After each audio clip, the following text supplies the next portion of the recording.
রুহুর ফুৎকার যখন মায়ের পেটে দিলেন, হার্টবিট চালু হয়ে গেল অলিন্দ নিলয়। বাংলায় কি বলে? ইংরেজিতে সিস্টলিক অ্যান্ড ডায়াস্টলিক। ধপ ধপ ধপ করে আমার এই হার্টের পার্টিশন থেকে ধপ ধপ করে আমি যে পৃথিবীতে এসেছি এটা জানান দিল কে? এই প্রক্রিয়ায় আল্লাহ আমারে বানালেন। এই যে এতগুলো মাস মায়ের পেটের ভেতরে ছিলাম, পৃথিবীর কেউ আমারে খাবার দিতে পারছে? চিকিৎসা করতে পারছে? যে আমারে খাবার দিলেন, অক্সিজেন দিলেন, নাম কি? আল্লাহ। 7 মাস আল্লাহ বললেন ফি যুলুমাতিন সালাস, 3টা প্যাকেটের ভিতরে তুমি ছিলা। কোরআন বলে কয়টা প্যাকেট? জোরে বলেন, সবাই বলেন কয়টা? কোরআনের ভাষ্য মতে 3টা প্যাকেট। মডার্ন সায়েন্সও তাই বলেছে, 3টা প্যাকেট। প্রথম প্যাকেটের নাম প্লাসেন্টা, ইংরেজিতে বলে প্লাসেন্টা। এটা হচ্ছে ফুল। বাচ্চা বেরো আর কিছুক্ষণ পরে মায়ের জরায়ের ওখান থেকে একটা ফুল বেরিয়ে আসে, এইটার প্যাকেটে ছিল। প্যাকেট বানাইছিল কে? 2 নম্বর প্যাকেটের নাম ওম, মায়ের জরায়ুর প্যাকেটের ভিতরে ছিলাম। 3 নম্বর হচ্ছে আমার মায়ের পেট, হাত বেলি, এই পেটের প্যাকেট। 3টা প্যাকেটের ভিতরে ফি করারিন মাকিন, গোপনতম প্রকোষ্ঠে আমাকে মায়ের পেটের ভেতর থেকে পৃথিবীতে বের করে দিল কে? কত ক্ষুদ্র ছিলা, সেখানে আমি বিজয়ী হয়েছি, ঠিক কিনা? এই যে লাম, তারা প্রমাণ করেছে যে অণুবীক্ষণ যন্ত্র দিয়ে তারা দেখেছে 1 ফোঁটা বীর্যের ভেতরে 20 কোটি শুক্রাণু যদি না থাকে, তাহলে ওই ফোঁটা শুক্রাণু থেকে মায়ের গর্ভে কোনো সন্তান জন্মলাভ করে না। কয় কোটি? আমি ওই 20 কোটি শুক্রাণুর একটা, আপনি ওই 20 কোটি শুক্রাণুর একটা, ঠিক কিনা?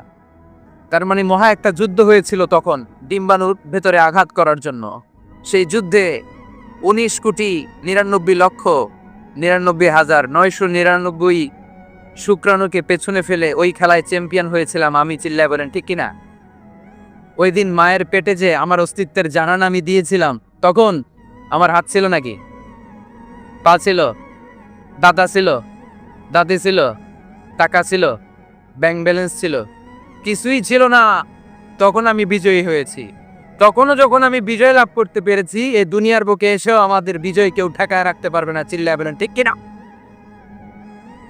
আমরা বিজয় করতে এসেছি, যাই করব আমরা ভালোভাবে করব, এটা ইসলামের শিক্ষা, ঠিক কিনা? কাজ ছোট হোক বড় হোক, ভালো করলে সব আছে না নাই? যে কোনো কাজে করো না ভাই, যে কোনো কাজে করো, তা যেন হয় সবার চেয়ে সবচেয়ে সুন্দর। যে কোনো কাজে করো না ভাই, যে কোনো কাজে করো, তা যেন হয় সবার চেয়ে সবচেয়ে সুন্দর। হোক না সেটা পড়ালেখা, রঙের ভাষায় ছবি আঁকা, হোক না সেটা সামান্য কাজ কিংবা মহত্তর, তা যেন হয় সবার চেয়ে সবচেয়ে সুন্দর। আলহামদুলিল্লাহ করো। কাজ ছোট হোক কিংবা বড় হোক, এটা ভালো করে করতে বলছে কে? ভালো করে করলে ওই কাজে বরকত দিবে কে? কাজে কোনো লজ্জা আছে? শ্রমে কোনো লজ্জা আছে? চাকরি ব্যবসায় কোনো লজ্জা আছে? লজ্জা অলসতায়। লজ্জা কিসে? ছেলেরা মনে থাকবে, কাজে লজ্জা পাওয়া যাবে। Never under estimate any job, big or small. ছোট হোক বড় হোক, কোনো চাকরিকে নাক ছিটকানো যাবে না। কাজ করে বেঁচে থাকতে হবে, এটাই ইসলামের শিক্ষা, ঠিক কিনা? তাহলে এই এমব্রায়োলজির এই সংক্ষিপ্ত পরিসরের যে আলোচনা, এটাতে আমরা বুঝলাম সায়েন্স যা বলেছে তার সবটুকুন কোরআনের সাথে মিল আছে না নাই? কোনো অমিল আছে? যদি কোনো অমিল তারা খুঁজে পায়, দে হ্যাভ টু ওয়েট। সায়েন্সের কি করতে হবে? অপেক্ষা করতে হবে। কারণ শুরুতে যা বলেছে এটা মনে রাখতে হবে কিন্তু, কারণ সায়েন্সের মূল থিওরি, সায়েন্সের কোনো থিওরি ফাইনাল না। আর কোরআনের মূল থিওরি, কোরআন যাই বলেছে তার সবটাই ফাইনাল। চিল্লায় বলো ঠিক কিনা? এবার দেখি হিউম্যান অ্যানাটমি নিয়ে কোরআন আমাদেরকে কি শুনিয়েছে। কোরআন আমাদেরকে শুনিয়েছে যে আমাদের দেহের প্রতিটা অঙ্গের ব্লু প্রিন্ট আল্লাহর কাছে আমাদের যে আমলনামা সেখানে আছে না নাই? আয়াহসাবুল ইনসানু আল্লান নাজমা ইযামা বালা কাদিরিনা আলা আন নুসাউইয়া বানানা। কোরআন আমাদেরকে বলল, রব্বুল আলামিন ইরশাদ করেছেন, মানুষ কি মনে করেছে নাকি কিয়ামতের দিন তাকে জমিন থেকে উঠাতে আমি আল্লাহর কষ্ট হয়ে যাবে? না না, শুধু তাকে উঠানোটাই আমার জন্য ব্যাপার না, তাকে তো আমি উঠাবো, তার হাতের আঙ্গুলের ফিঙ্গারপ্রিন্ট গুলো সহ উঠাবো। সুবহানাল্লাহ। নুসাউইয়া বানানা, বানান মানে আঙ্গুলের এই টিপ, এটার ইংরেজিতে কি বলে? টিপ বা প্রিন্ট, ফিঙ্গার টিপ বা ফিঙ্গারপ্রিন্ট। যারা সিগনেচার করতে জানে না তারা কি দেয়? টিপ সই দেয় কি দেয় না? 1880 সালের আগে মানুষ জানতোই না এখানে যে টিপ আছে একটা, আমার এই আঙ্গুলের ফিঙ্গারপ্রিন্টের সাথে এইটা মিলে না, এটার সাথে এটা মিলে না, এটার সাথে এটা না, এটার সাথে এটা, এটার সাথে আবার এটা মিলে না, হাতের গুলার সাথে আবার পায়ের গুলা মিলে না। 1880 সালে ফ্রান্সের একজন সায়েন্টিস্ট নাম ফ্রান্সিস গ্যালটন, উনি আবিষ্কার করেছেন যে মানুষের হাতে রেখা আছে, এটাকে বলে ফিঙ্গারপ্রিন্ট। একটা রেখার সাথে আরেকটা রেখার কোনো মিল নাই। আবার পায়ের যে রেখা, এটাকে আবার ফিঙ্গারপ্রিন্ট বলে না, ওটার বলে ফুটপ্রিন্ট। ওটার কি বলে? শ্রীলঙ্কা একটা পাহাড় আছে, তো ওরা বলে এখানে আদম আলাইহিস সালামের ফুটপ্রিন্ট আছে, পায়ের ছাপ। এটা সত্যি কি মিথ্যা আমরা জানি না, ইতিহাসে পাওয়া যায়। তবে সত্য যে তথ্যটা আমরা জানি, কাবা ঘরের পাশে সাইয়েদনা ইব্রাহিম আলাইহিস সালামের ফুটপ্রিন্ট সংরক্ষণ করে রেখেছেন কে? ওয়াত্তাখিযু মিন মাকামি ইব্রাহিম মুসাল্লা। সাইয়েদনা ইব্রাহিম ওই পাথরের উপর দাঁড়িয়ে কাবা ঘর নির্মাণ করতেন। যতটুকু উঠা লাগতো এসকালেটরের মতো, লিফটের মতো উপরে উঠে যেত। আবার নিচে নামার দরকার হলে মুহূর্তের মধ্যে এসকালেটরের মতো ওই পাথরটা নিচে নেমে যেত, চিল্লায় করি সুবহানাল্লাহ। আবার প্রাণীদের সংখ্যা শনাক্তকরণের জন্য এই ফুটপ্রিন্ট লাগে। যেমন সুন্দরবনে বা অ্যামাজন জঙ্গলে বাঘ কয়টা আছে গুনতে হবে, বাঘ শুমারি হয়, আমাদের হয় আদমশুমারি। আমাদের কি হয়? আর আমাদের সুন্দরবনে কি হয়? বাঘ শুমারি। তো বাঘ গুনবে কিভাবে? কাছে যে এমনি গুনবে, বাঘ মামা 1, বাঘ মামা 2, বাঘ মামা 3, আর বাঘ আপনারা ছেড়ে দিবে নাকি? এমনি গনে? ওখানে আসলে বাঘ মামার কাছে যাওয়া যায় না, তাহলে খবর আছে। ওখানে বাঘের পায়ের ছাপ দেখে বাঘশুমারি হয়, কারণ একটা বাঘের পায়ের ছাপের সাথে আরেকটা বাঘের পায়ের ছাপের কোনো মিল না। কারিগরটার নাম কি? ফ্রান্সিস গ্যালটন 1880 সালে আবিষ্কার করলেন যে একটার সাথে আরেকটার মিল নেই। 1880 সালের আগে পৃথিবীর কেউই জানতো না এই জায়গায় এই কারিশমা আছে। কেউ জানতো? কিন্তু 1400 বছর আগে কোরআনের মধ্যে বলে দিয়েছে কে? আয়াহসাবুল ইনসানু আল্লান নাজমা'a 'ইযামা বালা কাদিরিনা আলা আন নুসাউইয়া বানানা। মানুষ কি মনে করেছে নাকি মানুষ মরে যাবে, হাড় গোড় পচে যাবে, তারে আমি উঠাতে পারবো না? আর তোরে তো আমি উঠাবোই, তোর ফিঙ্গারপ্রিন্ট সহকারে উঠাইয়া দেবো। এখন সব জায়গায় এটা লাগে। সিম যারা কিনতে যান, সিম, গ্রামীণের সিম কিনতে গেলে লাগে না? এটাকে বলে বায়োমেট্রিক অথেন্টিকেশন। সিম কিনতে লাগে, ইমিগ্রেশন পাস করবেন ফিঙ্গারপ্রিন্ট লাগে, এম্বাসিতে লাগে। তাহলে ফিঙ্গারপ্রিন্টের ব্যাপারে সায়েন্স যা বলেছে আর কোরআন যা বলেছে কোনো অমিল আছে? নাই। এরপর আল্লাহ যে উঠাবেন, মিনহা খালাকনাকুম ওয়া ফিহা নুঈদুকুম ওয়া মিনহা নুখরিজুকুম তারাতান উখরা। মাটি থেকে বানালাম, মাটি থেকে তোমাদেরকে তৈরি করলাম, মাটির কবরে তোমাদেরকে শুইয়ে দিলাম, আবার মাটির কবর থেকে হাসরের মাঠে আমাদেরকে তুলে ফেলবেন কে? এখন এই যে মাটির ভেতরে আমরা রইলাম, মাটির ঘরে আমরা থাকলাম, পচে গেলাম, মরে গেলাম, কিভাবে উঠাবে? আল্লাহ রাসূল সাল্লাল্লাহু আলাইহি ওয়াসাল্লাম বললেন কিভাবে তোমাদেরকে উঠাবে শোনো, মজার ঘটনা, খেয়াল করে শোনেন। আল্লাহ রাসূল সাল্লাল্লাহু আলাইহি ওয়াসাল্লাম বললেন, সহিহ মুসলিমের বর্ণনা, ইন্না ফিল জাসাদি আযমান লা তাআকুলুহুল আবদু আবাদান ওয়া মিনহু ইউরাক্কাবুল খালকু কুল্লুহু ইয়াউমাল কিয়ামা। আল্লাহ রাসূল বললেন, নিশ্চয়ই প্রত্যেক মানুষের, প্রত্যেক প্রাণীর দেহের মধ্যে একটা ছোট হাড় আছে। কি আছে? হাড় বা হাড্ডি। লা তাআকুলুহুল আরদু আবাদা, মাটি কখনো এই হাড্ডিটারে খেতে পারে না। অমিনহু ইউরাক্কাবুল খালকু কুল্লুহু ইয়াউমাল কিয়ামা, কিয়ামতের দিন ওই হাড্ডিকে বেসিক ধরে সবগুলো মানুষকে দাঁড় করায় দিবে কে? সাহাবারা জিজ্ঞেস করলেন, আইয়ু আযমিন ইয়া রাসূলুল্লাহ, ও আল্লাহর হাবিব ওই হাড্ডিটার নাম কি? আমাদের জানতে বড় মনে চায়। বিশ্বনবী বললেন, হাড্ডিটার নাম হলো আজবুজ্জানাব। আজবুজ্জানাব ইংরেজিতে বলে কক্সিক্স। ইংরেজিতে কি বলে? ডাক্তার হবা কে কে? হাত তোলো। ডাক্তার হতে চাও দেখি কে কে? মাতোয়েলের ছেলেরা, এদিকে ডাক্তার নাই, তোমরা পুলিশের লাঠিচার্জ বাহিনীতে যোগ দিও। যে ধাক্কা ধাক্কি শিখছো তোমরা, তোমরা পুলিশের লাঠি চার্জের একটা উইং থাকে না, ওইখানে চাকরি নিয়া পিটায় যে এই ধাক্কাধাক্কি করতেছো কোরআনের মাহফিলে। তাহলে ডাক্তার হওয়া কারা কারা দেখি? মাশাআল্লাহ মাশাআল্লাহ, আল্লাহ তোমাদেরকে বড় ডাক্তার হওয়ার তৌফিক দান করুক। হাত নামাও। আজকে বাসায় যে লিখবা কক্সিক্স, এই কক্সিক্স এটাকে আরবিতে বলে সহিহ মুসলিম শরীফের হাদিস আজবুজ জানাব, আমাদের যে শির দ্বারা আসরা নাই এটারে বলে মেরুদণ্ড, ডাক্তারি ভাষায় স্পাইনাল কর্ড। এই স্পাইনাল কর্ডের একেবারে নিচে ট্রায়াঙ্গেল, ত্রিভুজ আকৃতির 3 কোণার একটা ছোট্ট হাড্ডি আছে। কয় কোণা? 3 কোণা। এটা প্রাণীরও আছে, আমাদেরও আছে। হিন্দুরা যখন শ্মশানে মানুষ পোড়ায়, গোশত, হাড্ডি, রক্ত সব পুড়ে যায়, কিন্তু এই ট্রায়াঙ্গেল কক্সিক্স পুড়ে না। আমাদেরকে এই কবরস্থানে যখন শুইয়ে দেওয়া হয়, আমাদের হাত পা মাটিতে খেয়ে ফেলে সব জীর্ণ শীর্ণ হয়ে যায়, পচে যায়, গলে যায়, কিন্তু শিরদাঁড়ার নিচে ট্রায়াঙ্গেল, ত্রিভুজ আকৃতির যে হাড্ডির কণা, যেটার নাম কক্সিক্স, ওইটা কখনো পচে? কিয়ামতের দিন ওই কক্সিক্স থেকে ওইটাকে বেসিক অফ দ্য বেসিক্স ধরে আমাদেরকে উঠায় দিবে কে? এজন্য আল্লাহ বললেন মিনহা খালাকনাকুম ওয়া ফিহা নুঈদুকুম ওয়া মিনহা নুখরিজুকুম তারাতান উখরা। মাটি থেকে বানালাম, মাটির কবরে শুইয়ে দিলাম, আবার মাটির কবর থেকে তোমাদেরকে দাঁড় করাবে কে? তাহলে আজবুজ জানাব কোরআনের ভাষা, হাদিসের ভাষা, বিজ্ঞানের ভাষা হচ্ছে কক্সিক্স। মিল আছে না নাই? চিল্লায় বলতে হবে মিল আছে না নাই? কি কষ্ট হচ্ছে আপনাদের? আরো 2-1 মিনিট শুনবেন? শুনবেন শুনবেন? তাহলে তাকবীর পড়েন, লিল্লাহে তাকবীর, লিল্লাহে তাকবীর, লিল্লাহে তাকবীর।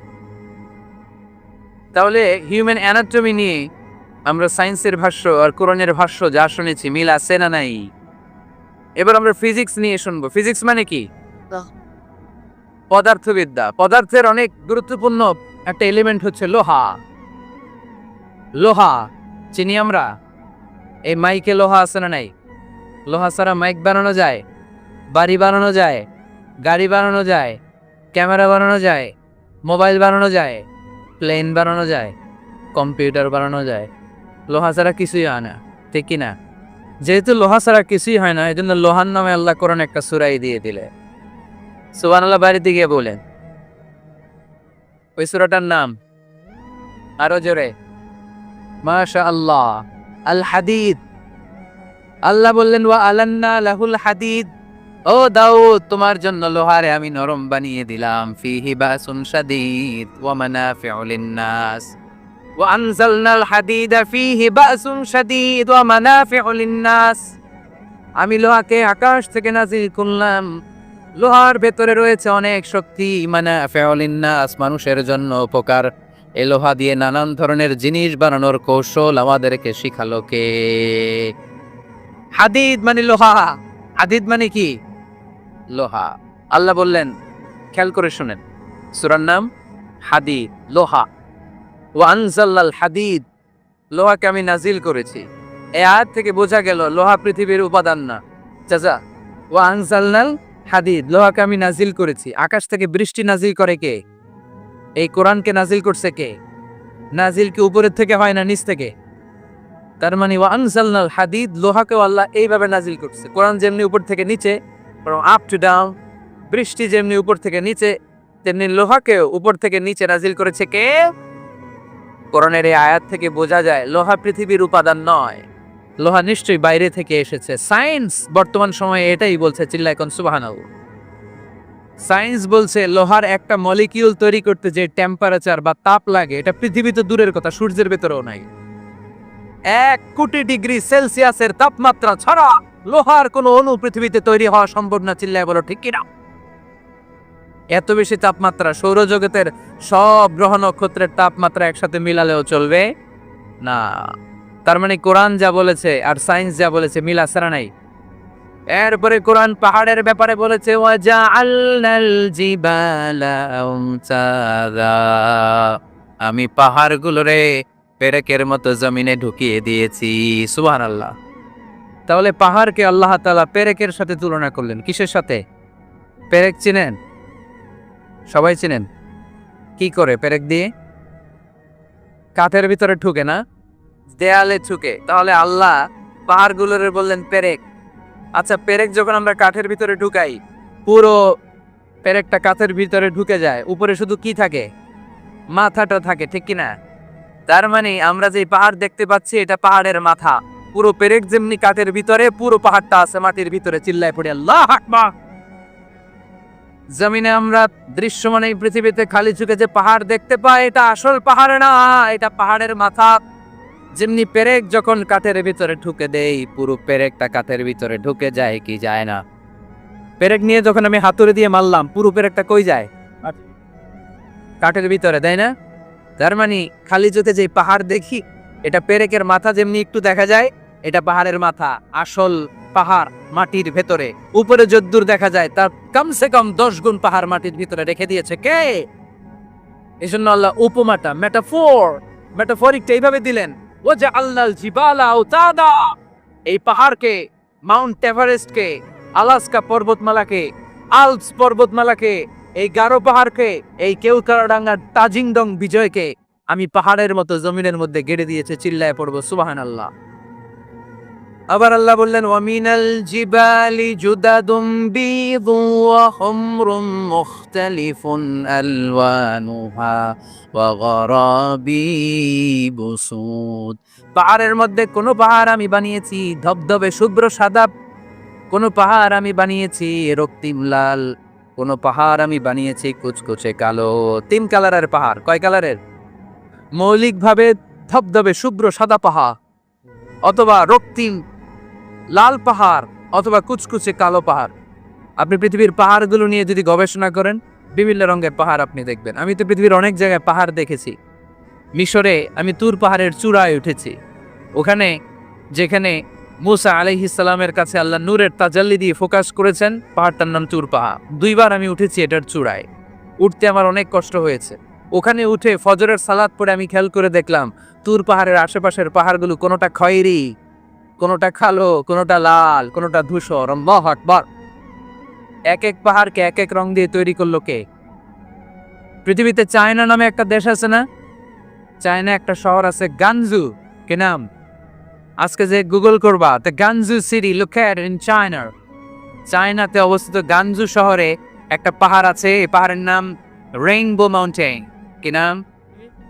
মানে রংধনুর পাহাড়। রংধনুর কয় রং? সবাই কন, আরো জোরে। 7 রং না? আমরা ছোটবেলায় মুখস্থ করতাম, বেনিয়া সহকলা, বেনিয়া সহকলা। এই 7 রঙের পাহাড় ওখানে দেখা যায়। এক জায়গায় 7 রঙের পাহাড়। সুবহানাল্লাহ কইতে পারলেন না মজা করে? বানালো কে? সুনানে তিরমিজি আর মুস্তাদরাকে হাকিম, মুসনাদে আহমদ ইবনে হাম্বলের হাদিস। আল্লাহ যখন পৃথিবী বানালেন, এই পৃথিবীটা ঘোরার পাশাপাশি কাঁপাকাঁপি শুরু করে দিল। এই পৃথিবীর কাঁপাকাঁপি বন্ধ করার জন্য রব্বুল আলামিন পৃথিবীর মধ্যে পাহাড় গেড়ে দিলেন। 7টা tectonic plate, 7 tectonic plates spreads the mountain range on earth. 7টা টেকটনিক প্লেট আল্লাহ দিলেন। পৃথিবী সৃষ্টি করার পরে পৃথিবী কাঁপে। আল্লাহ পাথর দিয়ে পেরেক মারলেন, পৃথিবী আর কাঁপে না। সুবহানাল্লাহ। ফেরেশতারা দেখে তো অবাক। ফেরেশতারা বলে, আল্লাহ পাহাড়ের এত শক্তি, পাহাড় গেড়ে দিলেন পৃথিবীতে আর পৃথিবী কাঁপে না। হাল মিন খালকিকা আশাদ্দু মিনাল জিবাল। আল্লাহ আপনার সৃষ্টির মধ্যে পাহাড়ের চেয়েও শক্তিশালী কি কিছু আছে? আল্লাহ বললেন, নাআম, আছে। আল হাদিদ, লোহা। লোহা পাহাড়ের চেয়েও শক্তিশালী, কারণ লোহা পাহাড়ে মারলে পাহাড় ভেঙে যায়, ঠিক কিনা? ফেরেশতারা আরো অবাক, লোহা এত শক্তিশালী? হাল মিন খালকিকা আশাদ্দু মিনাল হাদিদ। আল্লাহ, তাহলে লোহার চেয়ে শক্তিশালী মনে হয় কিছু নাই, আছে? আল্লাহ বললেন, নাআম, আছে। আন্না, আগুন, কারণ আগুনের মধ্যে লোহা ফেলে দিলে লোহা গলে যায়, ঠিক কিনা? ফেরেশতারা তো আরো অবাক। ফেরেশতারা বলে, তাই নাকি? আগুন এত শক্তিশালী, তো হাল মিন খালকিকা আশাদ্দু মিনান নার। আল্লাহ আপনার সৃষ্টিতে আগুনের চেয়ে শক্তিশালী কিছু আছে? আল্লাহ বলে, আছে। আলমা, পানি, কারণ আগুনের মধ্যে পানি ঢাললে আগুন পাওয়া যায়। ফেরেশতারা তো এবার আরো অবাক, পানি এত শক্তিশালী, ওই পানি ঘট ঘট ঘট ঘট করে আমরা খাই, এত শক্তিশালী আল্লাহ। হাল মিন খালকিকা আশাদ্দু মিনাল মা। আপনার সৃষ্টিকুলের মধ্যে পানির চাইতে শক্তিশালী কি কিছু আছে? আল্লাহ বলে, আছে। সেটা আবার কি? আল্লাহ বলে, আর রিহ, বাতাস। বাতাস যখন সাগরের পানির মধ্যে উচ্ছ্বাস মারে তখন এটা জলোচ্ছ্বাস হয়ে যায়, ঠিক কিনা? বাতাসের ধাক্কায় পানি জলোচ্ছ্বাস হয়ে এক জায়গা থেকে আরেক জায়গায় যায়। আল্লাহ বললেন, পানির চাইতেও শক্তিশালী সৃষ্টি আমার আছে, ওইটার নাম বাতাস। ফেরেশতারা অবাক হয়ে আবার জিজ্ঞেস করে, আল্লাহ, আপনার সৃষ্টিকুলের মধ্যে বাতাসের চাইতেও শক্তিশালী কিছু আছে কিনা বলেন। আল্লাহ বললেন, আছে। বাতাসের চাইতেও শক্তিশালী হলো আমার আশরাফুল মাখলুকাত মানুষ। মানুষ শক্তিশালী ওই মানুষ যে মানুষ গোপনে দান করে। গোপনে আল্লাকা সিররুম ইনদাল্লাহ বাইনাকা আনতা ওয়া বাইনাল্লাহ আল্লাকা সাদাকাতুন তাখফা লা ইয়ালামুহা ইল্লাল্লাহ আল্লাকা সিররুন ইনদাল্লাহ বাইনাকা আনতা ওয়া বাইনাল্লাহ আল্লাকা সাদাকাতুন তাখফা লা ইয়ালামুহা ইল্লাল্লাহ। পড়তে হবে আল্লাহু আকবার। গোপন দান যিনি করে তিনি সবচাইতে শক্তিশালী, ঠিক কিনা? এজন্য মাতোয়াইলের ভাইয়েরা, গোপন দান করতে রাজি আছেন নাকি? অমুক ভাই বিশিষ্ট সমাজ সেবক 2 লক্ষ টাকা, বলেন মারহাবা।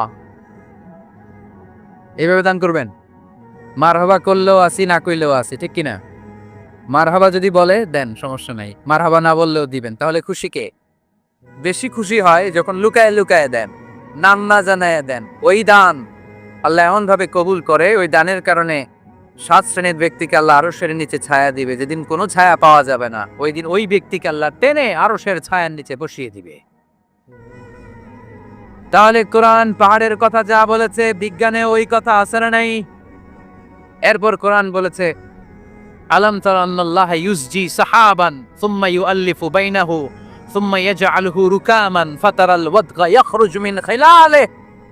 আল্লাহ সাগরের পানিগুলোরে তারায় মেঘ বানায়, আকাশে নেয়, বৃষ্টি নাজিল করে। এটাকে বলে সায়েন্স, এটার নাম দিয়েছে ওয়াটার সাইকেল বা হাইড্রোলজিক্যাল সাইকেল। এটাই আল্লাহ কোরআনে এইভাবে বলেছে, আলাম তারা আন্নাল্লাহা ইউসজি সাহাবা। তোমরা কি দেখো না সূর্যের তাপে বাষ্প হয়ে, গ্যাস হয়ে পানিগুলো উপরে ওঠে।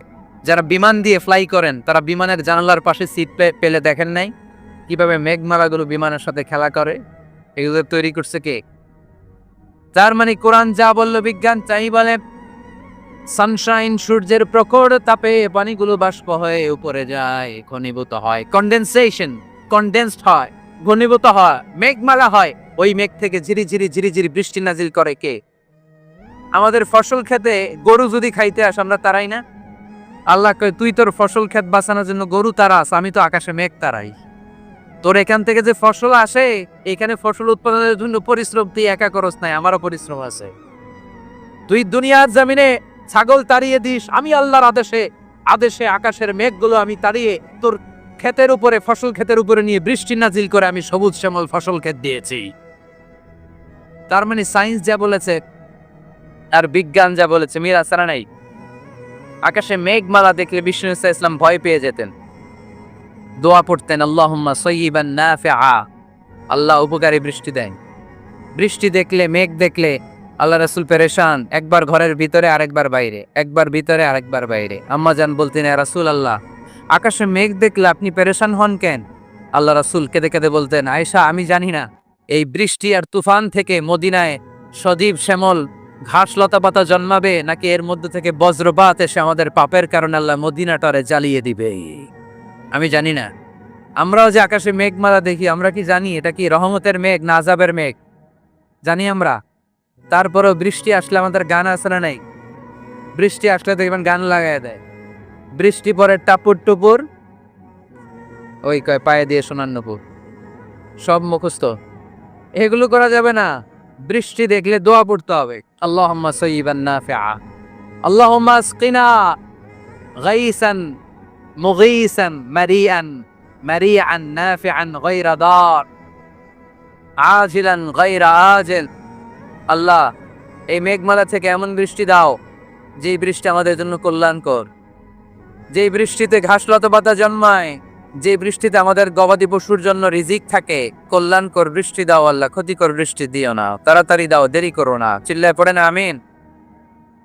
কানগুলো খরগোশের কানের মতো খাড়া করে শোনেন। আল্লাহর হাবিব বললেন মুস্তাদরাকে হাকিমের হাদিস, সিনতান লা তুরাদ্দান, দুই দোয়া আল্লাহ কখনো ফিরিয়ে দেন না। কয় দোয়া? এক হচ্ছে ইনদান নিদা, আজানের পরে যে দোয়াটা করা হয়, আজান আর একামতের মাঝখানে দোয়া, আজানের সময় দোয়া, এই দোয়া আল্লাহ ফিরিয়ে দেয়, একটা গেল। দুই নাম্বার হচ্ছে তাকতাল মাকা, বৃষ্টির নিচে দাঁড়িয়ে দোয়া করলে ওই দোয়া কবুল করে কে? আর আমরা বৃষ্টির নিচে দাঁড়িয়ে আঁকা বাঁকা মেঠু পথে কোন রূপসী হেঁটে যায়, আছে না নাই? বৃষ্টি আসলে আমরা ভাবুক হয়ে যাই, দরজা জানলা বন্ধ করে দিয়ে অনেকে গান বাজনা ছেড়ে দেয়, হিন্দি গান লাগায় দেয়।